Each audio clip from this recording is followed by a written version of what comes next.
So as you can see, I've started taking felt off the cushions. It's going to take a lot longer than I was hoping because they're all nailed on with these tiny little tacks. I don't know if you can see that. So it's really difficult to get them out. I've measured the pockets. They are really tight. I think it's designed to be used with 1 5/8 inch balls or 1 7/8 inch balls, but obviously I want to use them with full size 2-inch balls. So I've measured and marked out where I need to take the rubber back to. I've done that on both ends on this cushion that I've already started on. I've used a template that I found online, so hopefully that'll be fine. But now it's just that long time consuming process of taking these cushions apart.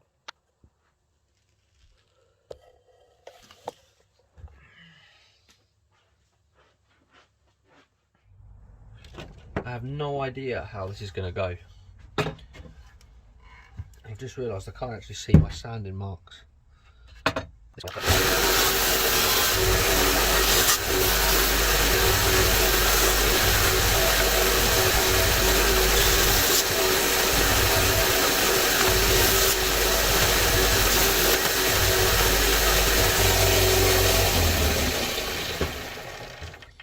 Just thinking it'd probably be easier if I take the table off.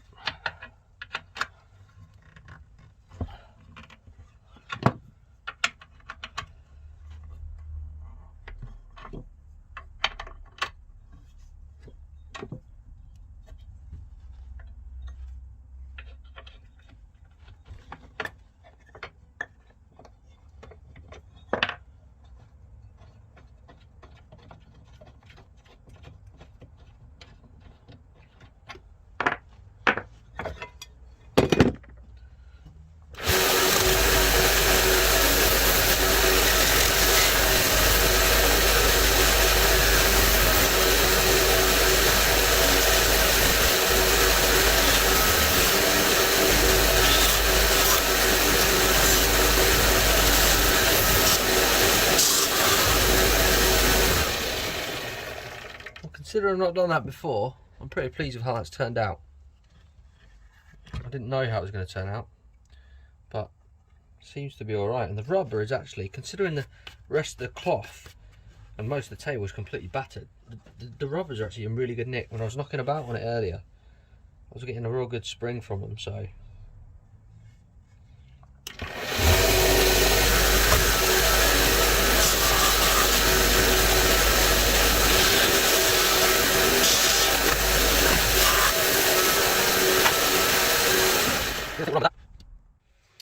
So, new pockets arrived today.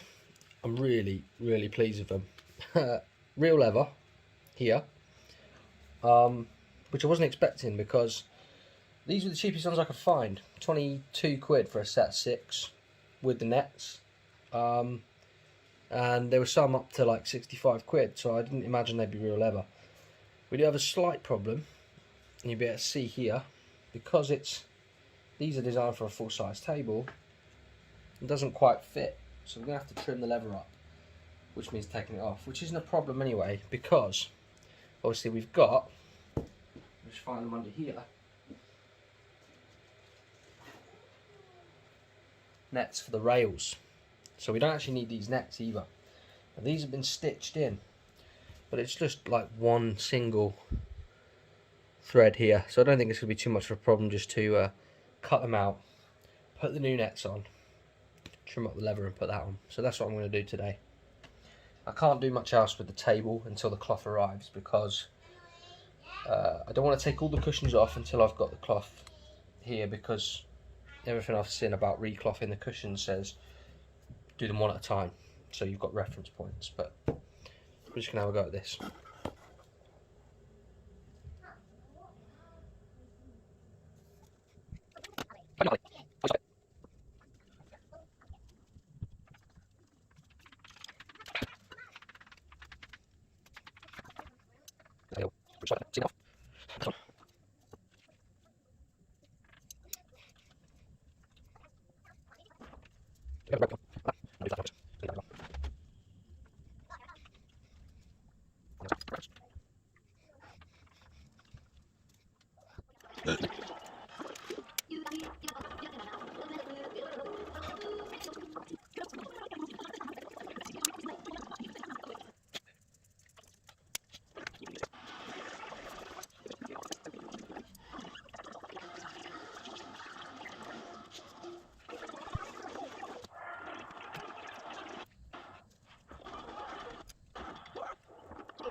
So, finished attaching the nets to the pockets.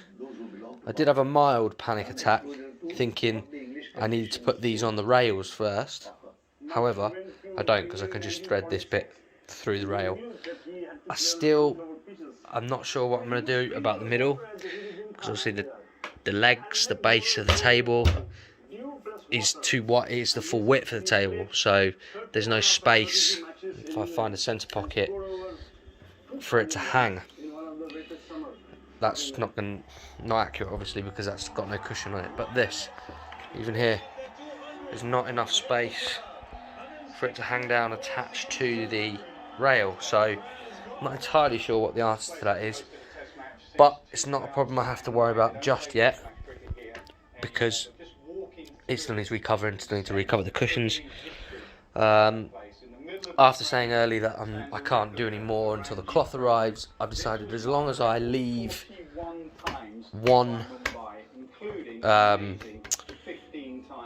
either the top or bolt cushion and one side cushion with cloth on, so as a reference, I can then start removing the others, and I'm going to do that now because it is a painstaking process, so just want to get it out of the way. I will film some of it, but it's very boring for you to watch, so thank you. Just gonna have a quick tidy up before we crack on with these cushions.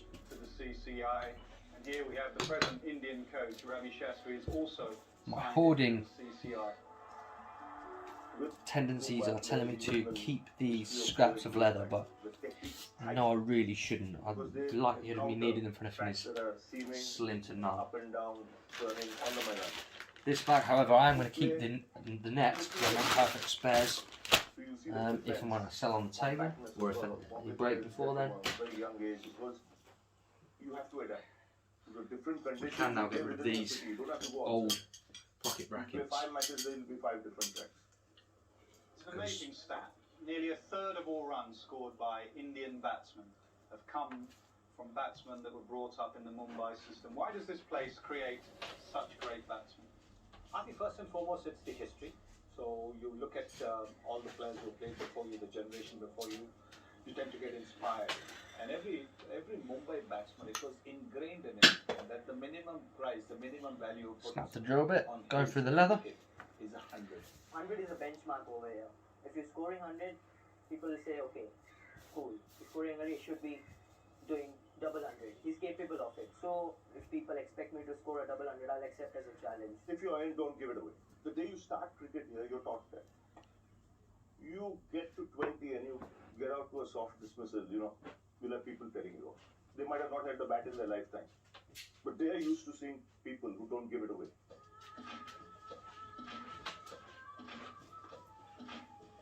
What about all the unsung heroes?